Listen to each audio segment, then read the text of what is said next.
Hello friends, welcome back to the channel. So कैसे हैं आप लोग? आई होप आप लोग बहुत ज़्यादा अच्छे होंगे एंड अपनी प्रिपरेशन जर्नी में डे बाई डे आगे बढ़ रहे होंगे।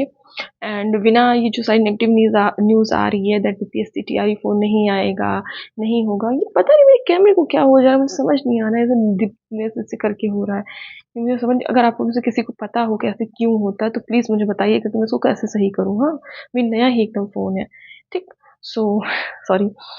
बात करते हैं अभी इस वीडियो की। तो आप टाइटल देख के तो जान ही गए होंगे कि क्या कहते हैं कि हम लोग किस बारे में इस वीडियो में बात करने वाले हैं। बहुत सारे लोग मुझे टेलीग्राम पे कमेंट करते हैं कि इंग्लिश लिटरेचर को कैसे शुरुआत करें, कौन कौन सी बुक्स परचेज कर लें, क्या हम स्टार्टिंग से ही जो क्या कहते हैं कॉमनवेल्थ लिटरेचर, यानी जो क्या कहते हैं कॉमनवेल्थ लिटरेचर कंट्रीज है, कैनेडियन लिटरेचर हो गया, ऑस्ट्रेलियन लिटरेचर हो गया है, और साउथ अफ्रीकन कुछ मतलब अफ्रीकन जो राइटर्स थे उन्होंने लिखा है, तो क्या सब हम लोग अभी से स्टार्टिंग में ही उसको स्टार्ट कर दें, या हम पहले कहाँ से स्टार्ट करें, किस चीज़ पे फोकस करें, ये सारी चीज़ें। और सबसे सबसे सबसे बड़ी प्रॉब्लम होगी कि बुक्स कौन कौन सी परचेज करें। ठीक है। मैं आज इस वीडियो में एक ही स्ट्रेटजी की बात करूंगी। ठीक है।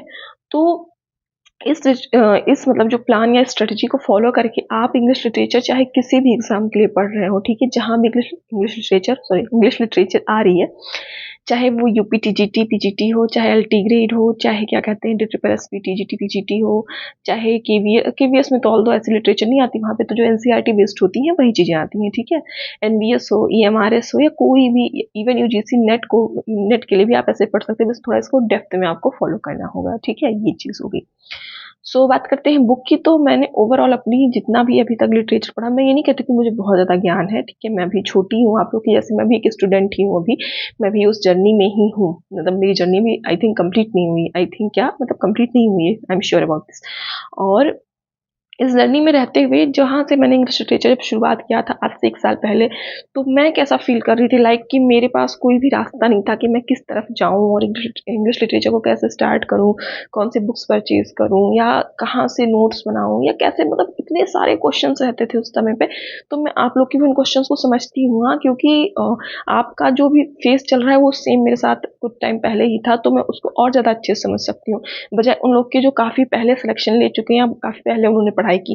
क्योंकि टाइम टू टाइम जो चीज़ें होती हैं, एग्जाम पैटर्न है, एग्जाम सिनेरियो है, कंपटीशन, वो सारी चीज़ें चेंज होती रहती है, क्वेश्चन पूछने का ढंग चेंज होता रहता है। आपकी जो प्रॉब्लम्स हैं, या हम लोग जो एस्पिरेंट्स की प्रॉब्लम होती हैं सब्जेक्ट को रिलेटेड या एग्जाम को लेकर, या किसी भी चीज़ को लेकर, वो एक एस्पिरेंट मतलब बेहतर समझ सकता है बजाय कोई कॉलेज का प्रोफेसर हो, क्योंकि अब उनका टाइम जा चुका है। ठीक है, मैं ये नहीं कहती मतलब लेकिन वो अब इन चीज़ों के साथ अपडेटेड इतने नहीं होंगे जितना कोई एक एस्पिरेंट अपडेटेड होगा इन सब चीज़ों के साथ। आज मैं इस वीडियो में 2 बुक के बारे में बात करूंगी जिनको आपको एकदम रिलीजियसली फॉलो करना, मतलब इनको आप छोड़ ही नहीं सकते हैं। और उनमें से एक बुक रहेगी और मतलब थ्योरी के लिए, और एक रहेगी हमारी क्वेश्चंस करने के लिए। ठीक है।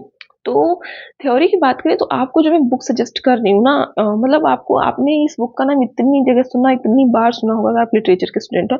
एंड मैं प्रीवियस वीडियोस में ही सॉरी प्रीवियस वीडियोस में इसी बुक का नाम लेती हुई आ रही हूँ कि आपने सिर्फ एक ही बुक परचेज करनी इंग्लिश लिटरेचर के लिए, सिर्फ एक बुक, और ये बुक आपके लिए समझ सकते ना एक टीचर, एक गाइड का काम करेगी। ठीक है। नेक्स्ट वीडियो में मैं ये भी बताऊंगी इसके बारे में कि हम लोग इस बुक का यूज कैसे करेंगे, कि बुक तो हमने खरीद ली, बट सॉरी, हमें यही नहीं पता है कि इस बुक का हम यूज कैसे करें, कैसे एक एक चीजों को पढ़ें, कैसे कहाँ से स्टार्ट करें, क्या करें। इतनी सारी हाइप बनाने के बाद हम बुक की बात करते हैं। बुक है मेरी ये ये वाली बुक, इसका मैं एक स्नैप लगा लूंगी। ठीक है। English literature, its history and its significance for the life of English speaking world large edition जो भी हो, बाय विलियम चिलोंग। ठीक है, ये एक बुक है।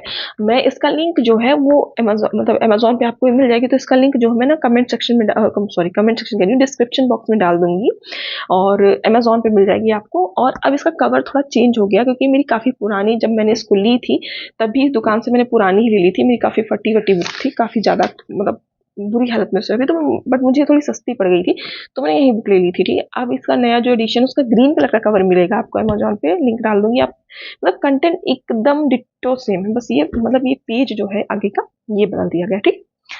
आपको सिर्फ एक ये बुक ले लेनी है। ठीक। एंड दूसरी बुक लेनी जाएगी प्रैक्टिस के लिए। तो प्रैक्टिस में हमारे पास 2 ऑप्शन रहेंगे, या तो आप घटना चक्र की ले लें, ठीक है, एंड या फिर आप ले लें यूथ कंपटीशन की, ठीक। ये दोनों बुक्स में से आप कोई बुक्स ले सकते हैं। बट जैसे आप जान रहे हैं ना कि प्रैक्टिस के लिए इतने क्वेश्चंस भी जो होते हैं इन दोनों बुक्स में जो आपको मिलेंगे वो भी आपके लिए सफिशियंट नहीं रहेंगे। तो प्रैक्टिस के लिए आप और अदर सोर्सेज जो होते हैं जैसे गूगल हो गया, टेक्स्ट बुक हो गया, और जो अदर क्वेश्चन यूट्यूब पे आपको ढेर सारे क्वेश्चन मिलेंगे, उन सारे क्वेश्चन को आप वहां से कर सकते हैं, ठीक है। तो ये दोनों बुक्स हो गई। अब इनके अलावा बात करते हैं, जैसे आपको ये प्रॉब्लम रही होगी ना कि कॉमनवेल्थ लिटरेचर, अमेरिकन लिटरेचर, ये सारी चीजें कैसे पढ़े, तो उनके बारे में मैंने ना अपने प्रीवियस वीडियोस में बता रखा है।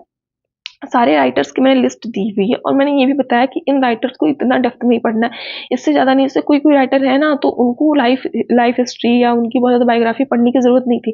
तो मैंने उन वीडियोस में काफ़ी डिटेल में एक एक राइटर के बारे में बताया कि किस किस राइटर को कितना कितना पढ़ना है।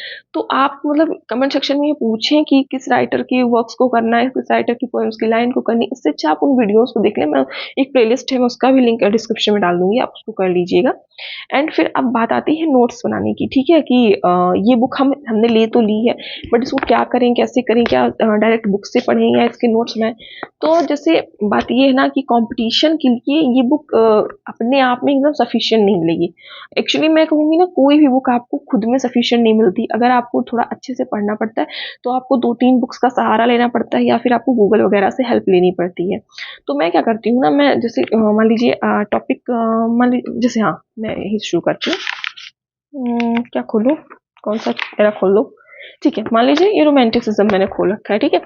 तो रोमांटिक में पहले क्या होता है, जैसे बुक में मैंने अपनी मतलब इस बुक को अपना एक गाइड मान के ही यूज किया, ठीक है। ये जान लीजिए एक टीचर का तरह मेरे लिए है। तो जैसे पहले इन्होंने बताया कि रोमांटिक एरा के क्या क्या मतलब स्पेसिफिकेशंस या क्वालिटीज के, सॉरी, मतलब क्या क्या फीचर्स रहे, वो सारी चीजें मैंने जैसे इसमें बुक में लिखा था वैसे ही मैंने गूगल किया।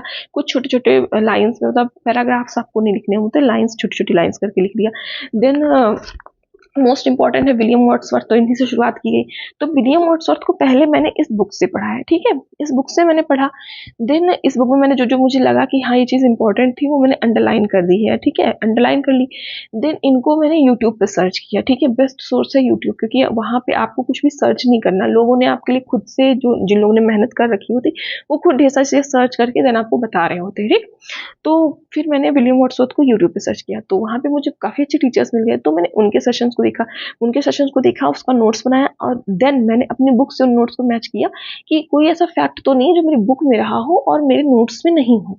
देन मैंने यहाँ से उठा के उन फैक्ट्स को वहाँ पे लिख लिया, ठीक। ये हो गया मेरा नोट्स मेकिंग का तरीका। नोट्स मेकिंग के में जो सैम्पल नोट्स होंगे वो मैंने अपने टेलीग्राम चैनल पे अपलोड किए, उसका लिंक आपको डिस्क्रिप्शन में मिलेगा, आप जाके वहाँ पे देख लीजिए कि कैसे कैसे राइटर्स के नोट्स मैंने प्रिपेयर कर रखे हैं, ठीक। ये हो गई, हाँ, क्या कहते हैं, लिटरेचर की बात, कि कैसे हमें लिटरेचर शुरू करनी चाहिए, ठीक है। अब बात करते हैं कि पहले क्या पढ़ना है, बाद में क्या पढ़ना है। तो मैं स्टार्टिंग से इतने लोगों को मैं ये चीज़ बता चुकी हूँ, इतने ज़्यादा लोग मैसेज करते हैं, मैं सबको ये कहती हूँ कि आप सबसे पहले हिस्ट्री ऑफ इंग्लिश लिटरेचर से शुरुआत करिए, क्योंकि वहाँ से आपको ना एक गाइडलाइन टाइप्स मिल जाता है कि हमें क्या क्या चीज़ें करनी है। देन सबसे पहले आपको इंग्लिश लिटरेचर करनी, हिस्ट्री, उसके बाद आपको करना रहेगा ब्रिटिश लिटरेचर, ठीक है। तो जब आप ये दो चीज़ें कर लेंगे देन आपका 75 to 80% लिटरेचर वहीं पे तैयार हो जाता है, ठीक है। अब बात करते हैं इस बुक में क्या वो सारी चीज़ें हैं, तो हाँ, इस बुक में आपको क्या कहते हैं, मॉडर्न एरा तक का मतलब काफ़ी लेट तक का, सॉरी, काफ़ी लेट तक के राइटर्स मिल जाएंगे। एंड बात करें इसमें ब्रिटिश लिटरेचर को माइंड में रखकर ये बुक लिखी गई, तो आप ब्रिटिश लिटरेचर जब करेंगे तब आपको ये बुक काम आएगी। बाद में जब आप अमेरिकन और इंडियन करने चलेंगे वहाँ पे इस बुक का काम नहीं आएगा, ठीक। ये हो गई बात कि हाँ ये बुक सिर्फ ब्रिटिश लिटरेचर के लिए आपको पढ़नी है। वर्ल्ड लिटरेचर के लिए आपको अलग से बुक, मतलब बुक नहीं परचेज करनी पड़ेगी। जो मैंने राइटर्स की लिस्ट बताई है उनको डायरेक्ट आप विकिपीडिया पे सर्च करेंगे, वहाँ से आपको मिल जाएगा। सो आई होप इतना इनफ रहेगा आपके लिए जानने के लिए कि हमें इंग्लिश लिटरेचर की शुरुआत कैसे करनी है। हिस्ट्री पहले पढ़नी है, देन आपने ब्रिटिश पढ़नी है, देन इंडियंस है तो इंडियन पे जंप करना है, देन अमेरिकन करना है, क्योंकि इतना 4 आप कर लेंगे उसके बाद आपका 97 98% क्वेश्चन आपके, अगर किसी एग्जाम में 100 क्वेश्चन आ रहे होंगे ना तो 95 क्वेश्चन आपके इससे हो जाएंगे। 5 क्वेश्चन की तो गारंटी कोई भी नहीं ले सकता। जैसे वो लोग कमेंट करते हैं, अरे इतना पढ़ना है, अरे इतना पढ़ेंगे तो हम क्या, मतलब टाइम कहाँ, वगैरह वगैरह। तो कॉम्पिटिटिव एग्जाम क्या होता है ना, कॉम्पिटिटिव एग्जाम में ये आप नहीं कह सकते कि कोई एक बुक मुझे बता दी जिससे मेरे 100 के 100 क्वेश्चन आ जाए। कॉम्पिटिटिव एग्जाम में हम ऐसे सोर्सेज को ढूंढते हैं जिनसे हमें मैक्सिमम क्या कहते हैं रिजल्ट्स मिल सके, ठीक है, कम मेहनत में ज़्यादा से ज़्यादा रिजल्ट मिल सके।